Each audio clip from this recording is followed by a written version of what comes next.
You have probably heard the popular saying to marry the house and date the rate, but this advice can lead you straight into a financial trap.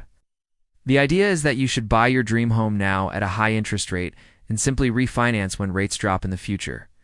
This strategy only works if the value of your home stays the same or increases, and if your personal credit remains in perfect shape.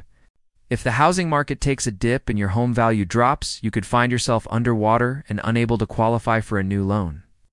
You would then be stuck with that high interest rate and a monthly payment that you only intended to keep for a short time.